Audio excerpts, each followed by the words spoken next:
Welcome back. What I want to do now is to give you 10 of the critical characteristics of a seed project. Now these 10 characteristics did not come out of a textbook. We've been doing seed projects since 1986 around the world. And every one of these 10 characteristics have come out of the experience of the seed projects that we've done. And the more of these characteristics that are included in the planning and execution of a seed project, in general, the more successful that seed project will be in terms of the demonstration of God's love. So again, I don't want you to think that these 10 characteristics are ideas that came out of our heads. No. We began to realize and see some consistency between what was being done and the success of what was being done, at least the visible success, and we began to compare what was happening in those, and we saw that the more of these characteristics that were implemented or included in a seed project, the more successful it was. So we share these. And these characteristics are not laws, but they're characteristics that you should consider as you plan your seed project. And if you decide to not include one of them, there should be a good reason for that. Okay, let's begin. The first one is that a seed project is motivated by God's intentions, not on the basis of the needs in the community. Most human and secular and even Christian NGOs, their response, the things that they do to respond to a community, is to look at what the needs are. And they prioritize the needs and choose one of those needs, and then that's the one that they design their project around. That's not where you start with a seed project. The place you start is on your knees. And you ask God, what do you want us to do? Not what is the greatest priority in terms of our community needs survey, but what do you want us to do in this situation? Let me tell you a story. In the very early years of our ministry, there was an incredibly poor village in Mexico. And they were, I don't have time to tell you the whole story, but they were producing the only income they had by growing marijuana. The government sent in helicopters to spray and to kill their marijuana, and they in turn shot through the plexiglass window of the helicopter and killed the pilot and the co-pilot. The government couldn't find them because these were mountain people and they knew how to stay away from the federales who came in. Through a series of miracles, God led a missionary to these guys in the hills. And the leaders of this community became converted at one time. And they asked the missionary, okay, now that we're following Christ, now that we're following Jesus, what should we do? Well, if you'd been a typical Western missionary, you'd have said, well, wow, you guys need sanitation, you need clean running water, you need a school, you need a clinic. Yeah, wow. But the missionary wisely said, I don't know, but God does. Why don't we go into the forest and fast and pray and ask God what he wants you to do as new believers? They did that. They were illiterate, but he read scripture to them. They spent a lot of time in prayer, and they fasted and prayed for 3 days. When they came out of the jungle, they believed that God had spoken to them this way. The first thing I want you to do as my followers is to build houses for the 7 widows in your community. This community had been through a long series and history of blood feuds where one person would kill another one because of what was going on in their community. And there were 7 widows as a result of these blood feuds. And God, instead of telling them to put in a clean water system or to build a clinic or to start a school, he said, the first thing I want you to do is to build houses. These guys did not live in houses. I was there. And they were hovels, pigs and chickens living with the people. It was awful. But in obedience, that's what these guys did. They built 7 houses. Now, in that culture, if you were going to build a house, the very first people you build it for would be the leaders of the community, not the widows who were at the very bottom of the social scale. News of what had happened in that little community named Teposanalco spread through the whole state of Guerrero. And leaders from villages all over the area came to see what in the world possessed the leaders of this village to build houses for the lowest status people in the community. And you know what happened? A revival broke out in the region of Teposanalco. People had seen a demonstration of love by a God that they'd never known before. God knew what was needed. And what was needed did not come from a list of priorities that was developed by a community needs survey. I'm not against community needs surveys, because that helps us to understand the needs at least that we can see. So the first characteristic of a seed project is that we don't do what appears to be something that is going to meet the greatest visible need in the community. What we do is we look to see, or said in a different way, we listen to hear what God knows is the greatest need. Second characteristic is it's covered in prayer. Too many times as Christians, we often sort of have a perfunctory prayer at the beginning of our efforts to demonstrate God's love. God, please bless what our plans are.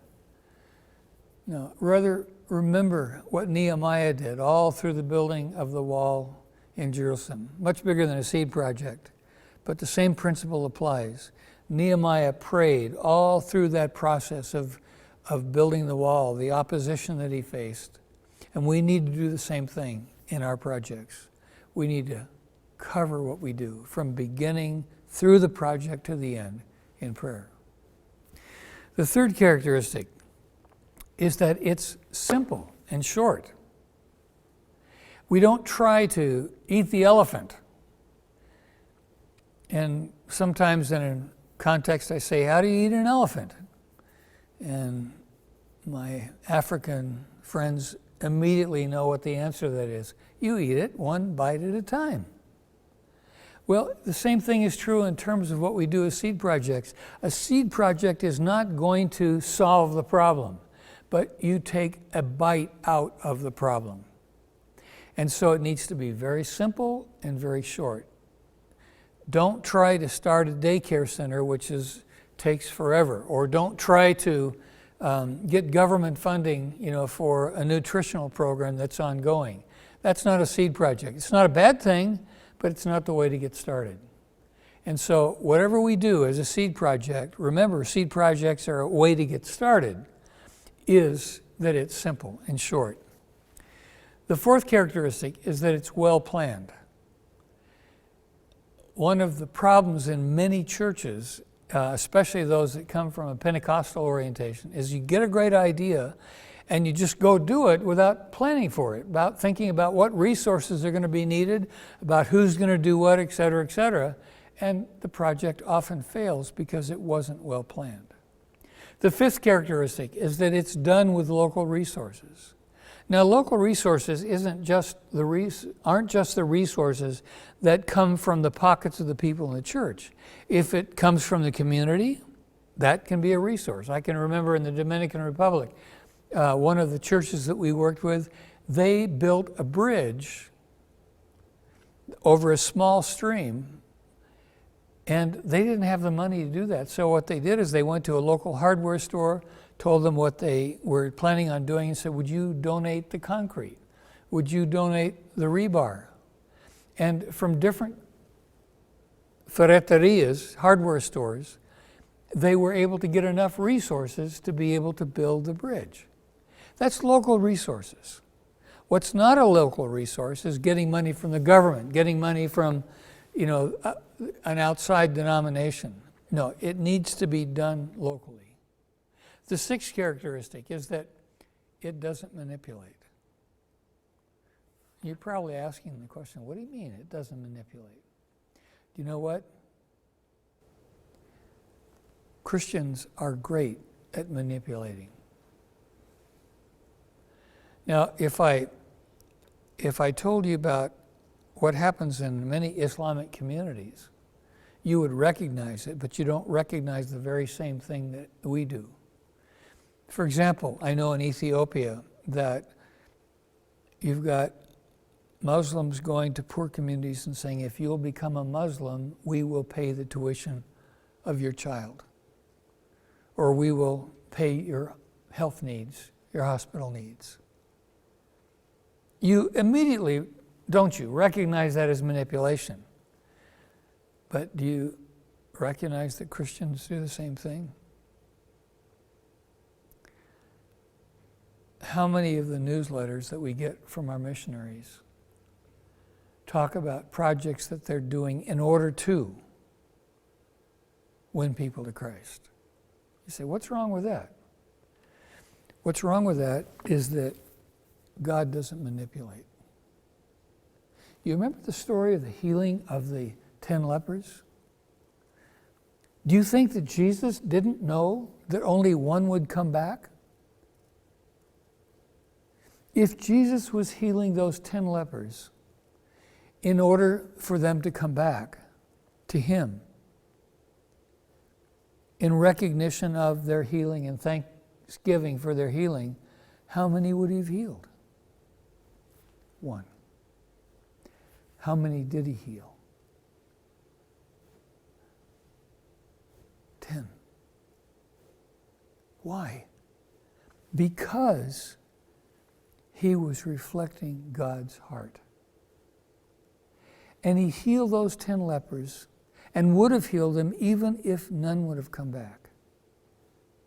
The rain falls on the just and the unjust alike. We are to demonstrate God's love irrespective of the consequences, because it's a reflection of God's heart. We have to be very careful that our seed projects don't manipulate. We simply do it because it's an expression of God's love. Number 7, it's done for those outside the church. One of the difficulties in our Christian activity is often that what we do for those in the church, and we should. But a seed project is designed specifically to demonstrate God's love for those who are on the outside, who otherwise would never be touched by God's love. And that's why we make this a criteria. Yes, do we want people to come to Christ with every passion that's in our being? But we don't manipulate them to do that. And they're not going to come to Christ by being touched by his love unless we go outside of the church to demonstrate his love out there. So, number 7 is we do seed projects for those outside the church. And number 8, and this is really something that's so easy to do. wrong.